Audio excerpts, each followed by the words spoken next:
저는 여러분과 함께 디모데 전서를 쭉 다루고 있고요. 후서도 이어서 이제 다룰 계획이 있습니다. 디도서도 아마 다루게 될 건데요.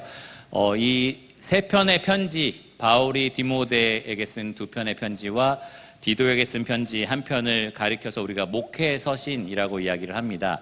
바울이 그 다음에 젊은 사역자인 디모데와 디도에게 각각 맡겨진 교회들을 어떻게 돌보고 또 거기에 있는 성도들을 어떻게 가르칠 것인지에 대한 그 조언이, 권면이 담겨 있어서 목회 서신이라고 하는데요. 저는 조금 다른 측면에서 유평교회의 인도자로서 또 청년의 교사로서 젊은 세대인 여러분에게 과연 이 편지가 어떤 교훈을 줄 수 있을지 좀 살펴보면서 말씀을 다루고 있습니다. 사도 바울은 이 디모데에게 믿음 안에서 참 아들 된 디모데라고 표현을 했거든요.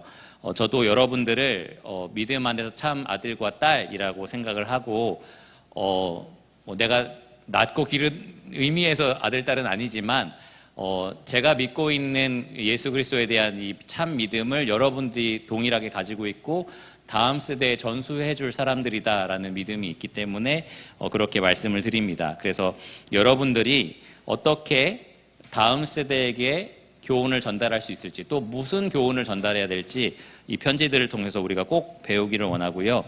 그러한 권면을 우리도 받기를 원합니다.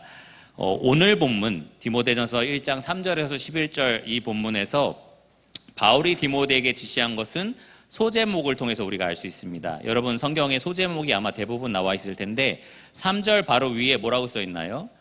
다른 교훈을 가르치지 말라.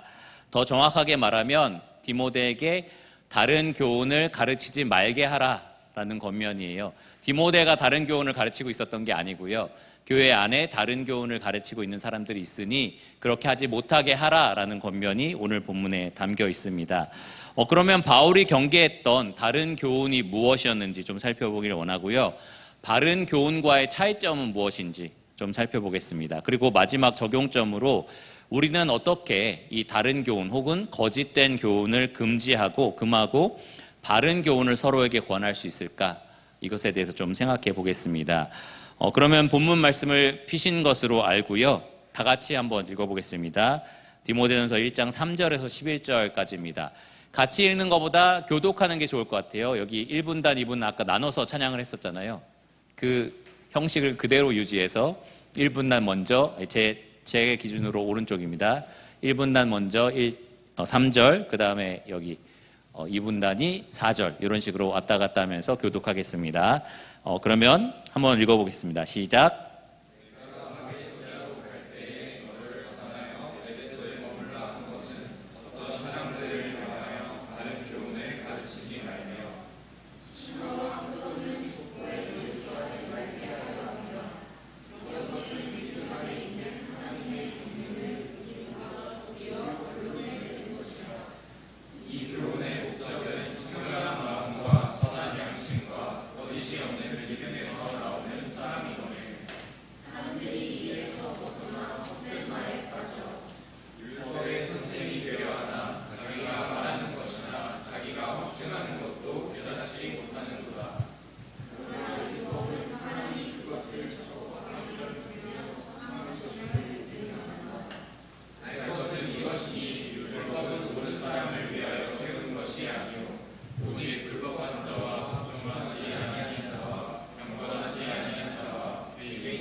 네, 감사합니다.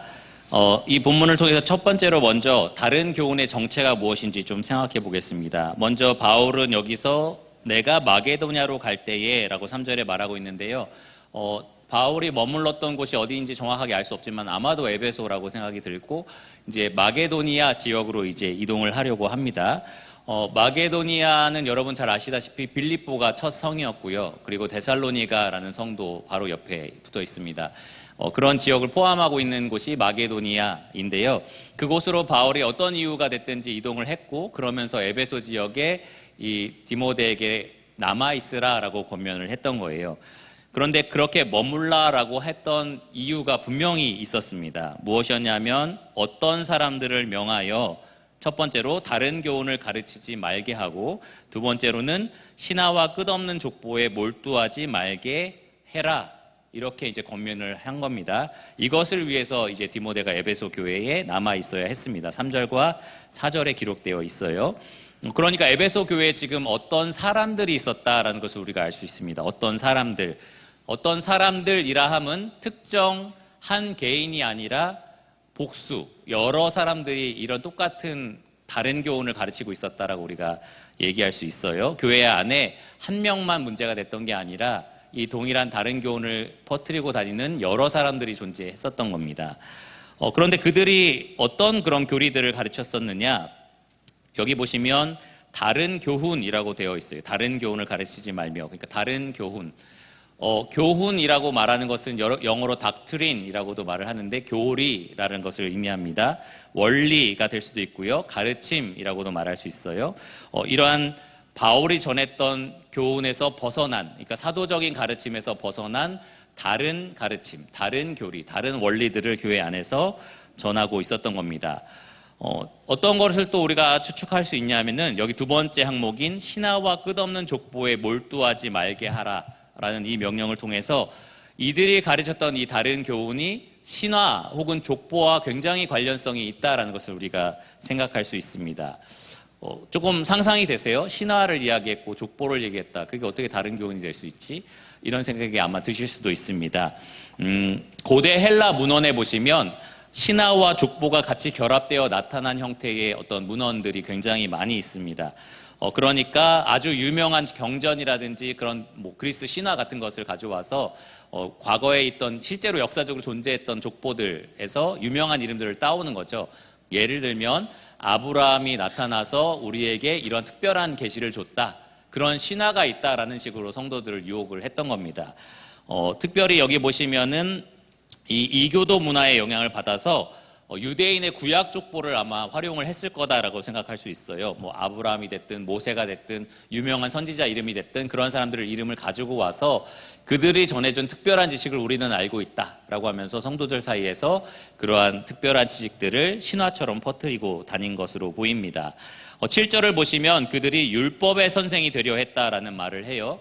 그러니까 그냥 허무맹랑한 그리스 신화를 가지고 와서 퍼뜨린 것이 아니라 율법과 믹스해서, 그러니까 율법을 이용해서 그들이 이러한 잘못된 교훈을 가르쳤다라는 것을 우리가 알 수 있어요. 그랬을 뿐만 아니라 자기가 받았다라고 주장하는 그런 특별한 지식으로 너희가 그동안 배워왔던 이 율법은 사실 쓸모가 없다, 폐기해야 된다라는 이야기까지 했던 것으로 보입니다. 그래서 8절에 보면 바울이 율법은 적법하게만 사용하면 선한 것이다라는 말을 해요. 왜냐하면 이 거짓 교사들이 율법이 쓸모없다라는 식으로 그렇게 폄훼했기 때문에 이런 말을 했던 것으로 보입니다. 왜 이런 교리들이 교회 안에서 퍼뜨려지고 있었을까? 우리가 생각할 땐 좀 이해가 안 돼요. 그렇죠? 진리의 말씀이 이렇게 분명하게 있는데도 어떻게 아브라함에게 받았다느니 어떤 족보에 있는 사람들에게 받았다느니 하면서 말도 안 되는 이야기를 하고 율법은 쓸데없다고 말한다든지 이런 교리가 어떻게 교회 안에서 퍼뜨려졌을까라는 생각이 우리가 좀 듭니다. 그런데 우리는 우리 손에 지금 뭐가 있죠? 66권 완성된 성경을 가지고 있어요. 근데 이 사람들은 그렇지 않았습니다. 이 사람들은 몇 권의 복음서와 몇 권의 서신서들 외에는 아무것도 갖고 있지 않는 그러한 상태였습니다. 당시의 로마 문화와 종교 그런 배경 속에서 이 유대교 바탕의 기독교를 처음 들었던 사람들이에요. 에베소 교회는 유대인들의 무리가 아니라 이방인들의 무리가 주로 있었던 교회잖아요. 그러니까 그들은 늘 들어왔던 게 그리스 로마 신화였고 유대교 문화의 어떤 배경, 그런 기독교에 대해서는 굉장히 생소했던 사람들이다라는 거죠. 그리고 기록된 성경 자체도 그렇게 많지 않았던 시대입니다.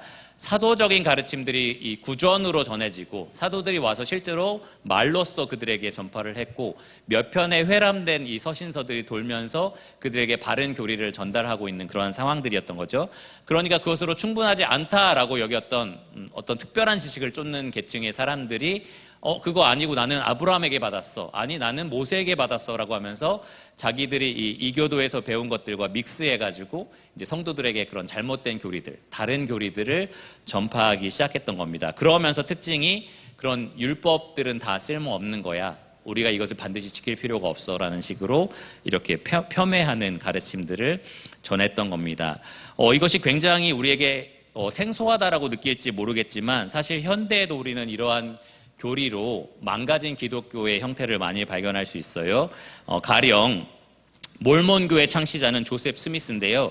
이 사람은 천사의 지시를 받아서 성경 외에 몰몬 계시라는 것을 받았다라고 주장을 합니다. 그래서 지금의 기독교와 완전히 다른 형태의 종교를 만들었어요. 우리가 몰몬교라고 부르는 기독교랑 비슷하게 성경도 들고 다니고 하지만 사실은 그들은 천사에게 받은 다른 계시를 가지고 다른 교훈을 가르치고 있습니다. 이슬람도 마찬가지예요. 이슬람과 기독교는 굉장히 다른 것처럼 보이지만 이슬람교에서는 우리가 가지고 있는 성경들을 다 인정하려고 합니다. 예수님도 인정을 하고 예수님이 기적을 베풀었다는 것도 인정을 해요. 그런데 이 무함마드라는 이 선지자를 인정을 하면서 그가 천사 가브리엘에게 받았다라는 그 교리를 가지고 옵니다. 그것을 코란 혹은 꾸란이라고도 하죠. 그것을 가지고 와서 이 성경 외에 다른 교훈들을 가르치면서 기독교와는 완전히 다른 종교인 이슬람교를 만들었습니다. 그러니까 이 당시에도 그랬던 거고 현대에도 이런 일들이 충분히 일어나고 있다라는 겁니다. 에베소 교회 안에 그러한 문제들이 발생하고 있었던 겁니다. 그러면 이 다른 교훈이 바른 교훈과 어떤 차이가 있느냐? 여러분 꼭 기억하셔야 될 게 하나 있어요.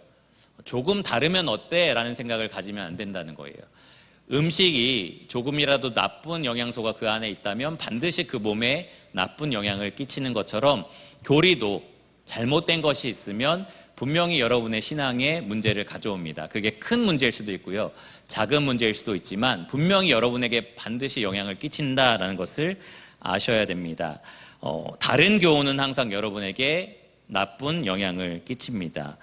하나님의 일을 이루는 데는 아무런 도움이 되지 않아요. 하나님께서는 진리의 말씀으로 여러분의 삶 가운데 놀라운 일들을 이루고 계시는데 그런 일을 행하는 데는 아무런 도움이 되지 않는 게 바로 이 다른 교훈입니다. 그리고 결국에는 그 말에 힘이 없기 때문에 교훈 자체에 어떤 선한 영향력이 없기 때문에 그냥 말장난에 불과한 그러한 공허한 말에 불과하게 된다라는 겁니다. 4절에 이렇게 말하고 있어요. 이런 교훈은 믿음 안에 있는 하나님의 경륜을 이름보다 도리어 변론을 내는 것이라. 여기에 있는 하나님의 경륜이라는 말은 하나님께서 하시는 일을 가리킵니다. 하나님께서 하시는 일, 경륜은 오이코노미아라는 단어인데요. 가정하고 관련이 되어 있어요. 가정에서 여러 가지 일을 도맡아서 충성을 다하는 청지기직을 가리킬 때 오이코노미아라는 말을 씁니다. 하나님께서 그렇게 충성스럽게 역사하고 계시는 영역들이 굉장히 많이 있지만 광범위하지만 특별히 여기 보시면 믿음 안에 있는 하나님의 경륜이라고 말하고 있어요. 그러니까 믿는 우리들 안에서 하나님께서 충성스럽게 행하고 계시는 일을 가리킨다고 말할 수 있습니다. 5절에 보시면 무슨 일인지 조금 더 구체적으로 나와 있는데요. 하나님은 바른 교훈을 통해서 청결한 마음을 만들어내시고 우리의 양심을 선하게 하시고 또 우리의 믿음을 거짓이 없게 하셔서 사랑을 실천하게 하신다라고 말을 합니다. 청결한 마음과 선한 양심과 거짓이 없는 믿음에서 나오는 사랑, 이것이 바른 교훈이 하는 일이라는 거예요. 그런데 여기서 참 흥미로운 게 있어요. 바울은 단지 다른 교훈과 바른 교훈의 차이점, 그러니까 교리적인 차이점을 얘기하지 않고 그것이 도덕적으로 어떤 차이를 나타내는지를 주목합니다. 그러니까 이것은 틀린 거야. 왜냐하면 성경은 이렇게 말하고 있으니까. 이 교리적인 차이를 분별하기보다는 이 교리가 결과적으로 만들어내는 결과물에 대한 차이점을 서로 비교하는 거예요.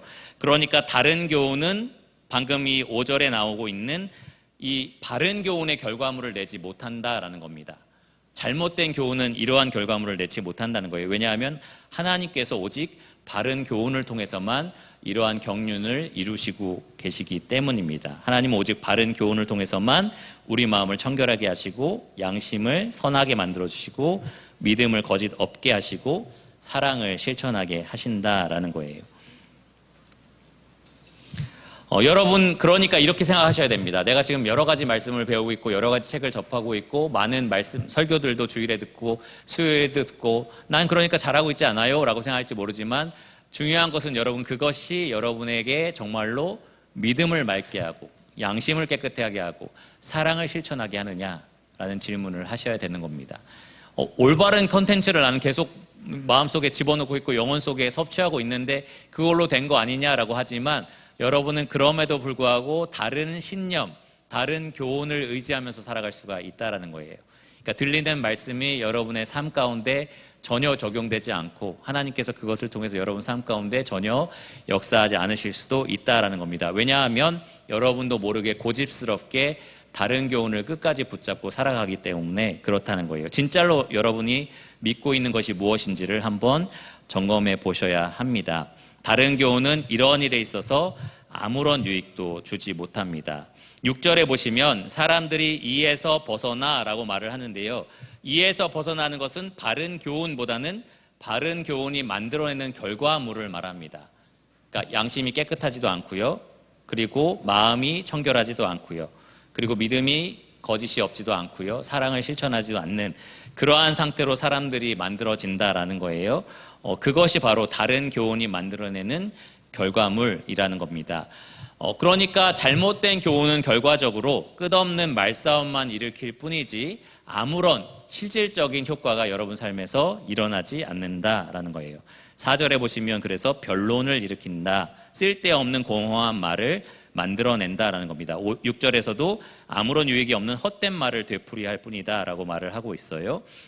뭔가 대단한 지식을 발견한 것처럼 앞에서 자랑하고 막 강력하게 선포를 하지만 사실 그것이 올바른 지식이 아니라면 여러분 삶에 아무런 영향을 끼칠 수가 없다라는 거예요. 심지어 여러분이 감동을 받을 수도 있습니다. 와, 오늘 정말 대단한 거 들었어.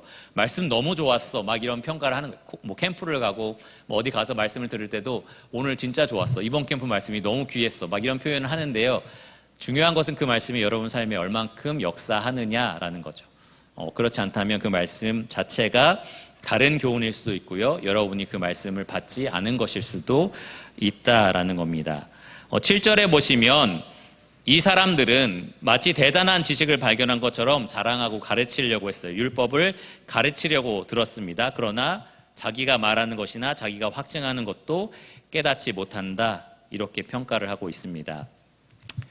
제가 과거에 하나님의 나라라는 강의를 들은 적이 있어요. 여기 청년들 몇몇과 함께 사경회에 참석을 했었죠. 거기서 하나님 나라에 대한 말씀을 들은 적이 있었는데 저보다 훨씬 더 웅변력이 있으시고 설득력이 있게 아주 강조하면서 카리스마 있게 가르치시는 그러한 강사였습니다. 그분이 하신 말씀의 요약은 이래요. 구약시대의 출애굽 때 백성들이 요단강을 건너서 약속의 땅에 들어간 사람이 있었는데 들어가기만 하고 그 땅을 소유하지 못한 사람들도 있었다는 거예요. 그러니까 구원받은 우리도 하나님 나라에 들어가는 사람이 있는가 하면 들어가서 하나님 나라를 소유하는 사람이 있다. 이렇게 이제 구분해서 가르치시더라고요. 어떻게 생각하시나요? 어떻게 생각하세요? 제가 왜 예를 들었는지 아니까 아마 너무 좋네요 이렇게 생각 안 하실 수도 있는데 많은 그 참석자들이 너무 귀한 말씀이고 이런 말씀 처음 들어봤다. 놀라운 지식이다. 이런 얘기도 했는데 저는 굉장히 충격적이었습니다. 이렇게 나눌 수가 있는가? 성경의 가르침과 굉장히 다른 교훈이다라는 생각이 들었는데 나중에 질의응답 시간에 청년들이 정말 순수하게 질문을 했어요. 그러면 모세는 아예 들어가지도 못했는데 어떤 사람인가요? 그럼 지옥에 가는 사람인가요? 이런 얘기도 하고 십자가의 주님 옆에 달린 강도는 정말 그 땅을 천국을 소유할 만큼 열심히 살 기회 자체가 아예 제공이 안 됐는데 그럼 그는 어떻게 된 건가요? 이런 얘기를 하더라고요. 그런데 이제 강사가 그때 이제 깨닫는 거죠. 내가 가르친 가르침이 이렇게까지 생각을 해야 되는 거구나. 그러니까 자기가 무엇을 가르치는지 잘 모르는 그러한 상태라는 게 드러났었습니다. 그런데 왜 강사가 그럼 그런 가르침을 이렇게 강조하면서 했을까 생각해 보니까 두 가지 면에서 그랬어요. 첫째로는 들어갈 수 있다라는 말을 하면서 모든 사람에게 우리의 구원은 확실하다라는 얘기를 하는 겁니다. 믿음으로 구원받기 때문에 들어가는 데는 아무 문제 없다라고 확신을 주는 거죠. 그런데 왜 소유할 수 있다, 소유할 수 없다라는 것을 굳이 성경에 없는데 강조하느냐? 열심히 살아야 된다는 거죠.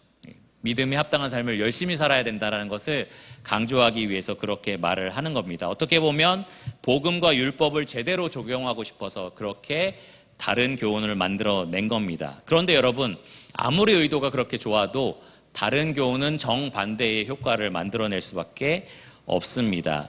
저 같은 사람은 거기에 앉아서 반항적이기 때문에 그럼 난 들어가기만 할래. 열심히 안 살래. 어차피 들어가면 됐지 뭐. 천국에 들어가기만 하면 됐지 뭐. 땅 안 가지면 어때? 이런 생각을 하는 거죠. 어차피 그냥 땅이 금인데 뭐 소유 안 해도 그냥 길바닥이 금인데 거기 살지 뭐. 저 같은 사람은 그렇게 생각할 수 있는 거예요. 열심히 살아야겠다는 생각이 들지 않고 오히려 그냥 그렇게 살아도 천국에는 들어가구나 라고 사람들에게 방종하는 삶을 살게 만듭니다. 그리고 반대로 열심히 살아서 소유해야 된다라는 그 가르침 자체가 그 기준이 뭐냐는 거죠. 하나님이 어느 정도로 열심히 살아야 그 땅을 소유하게 하느냐. 결국엔 자기 행위에 매달리게 되고요.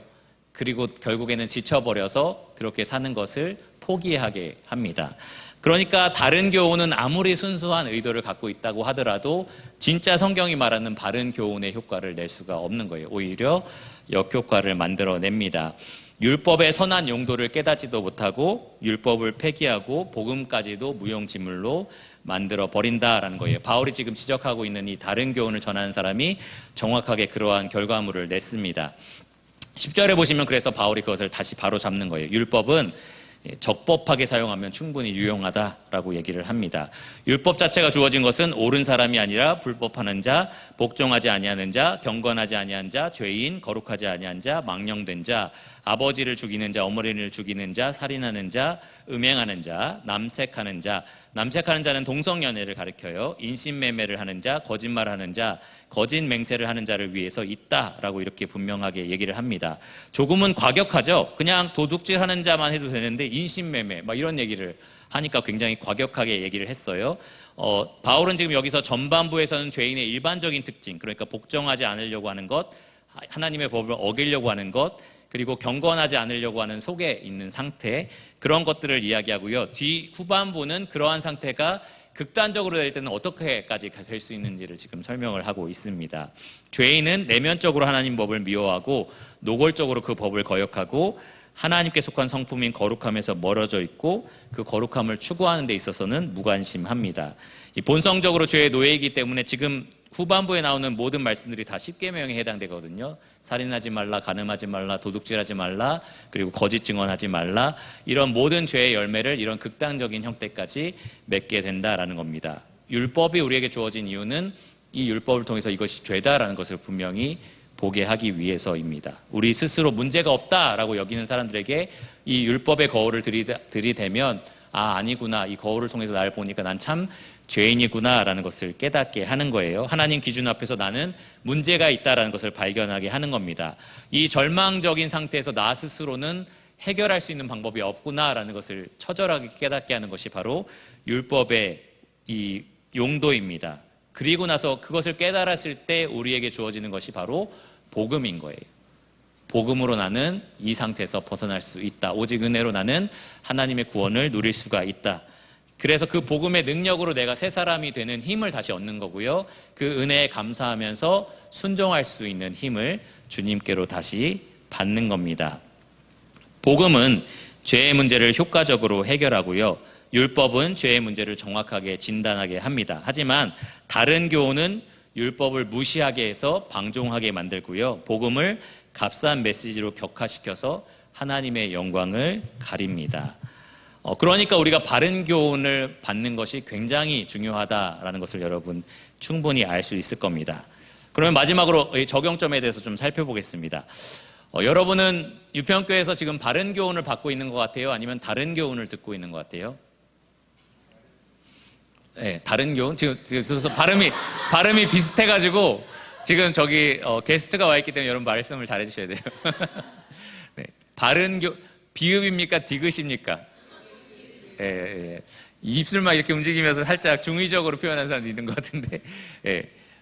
먼저는 여러분 점검해 보세요. 아무리 제가 얘기하든지 제 목사님 얘기하든지 누가 얘기하든지 상관없습니다. 재영 형제님이 얘기하셔도 그렇고 창영 형제가 얘기해도 그렇고 나중에 남영 형제님이 얘기해도 그렇고 누가 이 자리에 서서 얘기하든 존 메가더 목사님 와서 얘기해도 상관없습니다. 여러분 말씀이 과연 그러한가를 분별하셔야 됩니다. 과연 성경과 비교했을 때 이것이 바른 교훈인가를 분명하게 검증을 해야 됩니다. 그리고 중요한 것은 이것이 여러분에게 더 실질적인 적용이 될 거라고 생각하는데, 나는 바른 교훈을 충분히 잘 알고 있다라고 교만하게 생각해서는 안 된다라는 거예요. 그것이 여러분 삶에 실천되어지지 않는다면 아까 말한 것처럼 여러분의 마음을 깨끗하게 만들어주고 여러분의 양심을 더 예민하게 반응하게 하고 여러분의 믿음의 거짓이 조금 더 섞이지 않도록 지켜주고 여러분이 사랑을 힘있게 실천하게 하는데, 여러분이 듣고 있는 교훈이 전혀 도움이 되고 있지 않다면 여러분은 지금 그 바른 교훈을 잘못 이용하고 있고요. 사실은 바른 교훈을 받아들이고 있는 것이 아니라 그냥 좋네 라고 하고 여러분이 가지고 있는 다른 교훈을 계속해서 믿고 살아가는 것 뿐이다 라고 생각을 하셔야 된다는 거예요. 여러분이 지금 방탕한 삶을 어느 정도 즐기고 살아가고 있다면 이 율법에 나타난 하나님의 거룩한 기준을 잊어버리고 살아가는 겁니다. 여러분의 생각과 양심과 믿음의 때가 타고 더럽혀지고 시들시들해지고 있다면 여러분이 지금 그 바른 교훈을 따르면서 살고 있는 것이 전혀 아니다라는 거예요. 여러분 지금 다른 교훈을 따라서 살고 있는 겁니다. 그것이 무엇이 됐든지 여러분이 미디어를 통해서 봤든지 세상 친구들을 통해서 들었든지 여러분은 그 다른 교훈을 따르고 살고 있는 거지 절대로 바른 교훈을 쫓아서 살고 있는 것이 아니다라는 겁니다. 아마도 죄를 편하게 지으면서 약간의 죄책감만 가지고 살아갈 거예요. 그러면서 어차피 나는 구원 받았으니까 천국은 가지 이러면서 그냥 마음의 평온함을 누리면서 복음을 그렇게 악용하는 겁니다. 율법을 폐기 처분해서요. 어차피 거룩하신 하나님 앞에서 자기를 비춰야 되는데 그렇지 않고 어차피 이 율법은 필요 없는 거잖아. 난 구원 받았잖아. 이런 식으로 처리를 해버리고요. 날마다 참된 회심을 하고 은혜의 구원에 감사해야 되는데 전혀 여러분이 듣고 있는 이 바른 교훈이 그런 역할을 하는데 작용을 하지 않는 상태일 수도 있는 겁니다. 여러분이 그렇다면 여러분이 어떤 교훈을 따르고 있는지를 충분히 돌아보셔야 합니다. 나는 굉장히 많은 신앙서적을 읽고 있고 교리 공부도 하고 있고 그리고 내가 믿고 있는 바에서 충분히 말로 설명도 할 수 있고 이런 교리가 필요한 사람들에게 내가 알고 있는 것들을 가르칠 수도 있고 나는 사실 교사라서 오히려 학생들을 지도하는 입장에서 있다. 그렇게 말해도 상관이 없어요.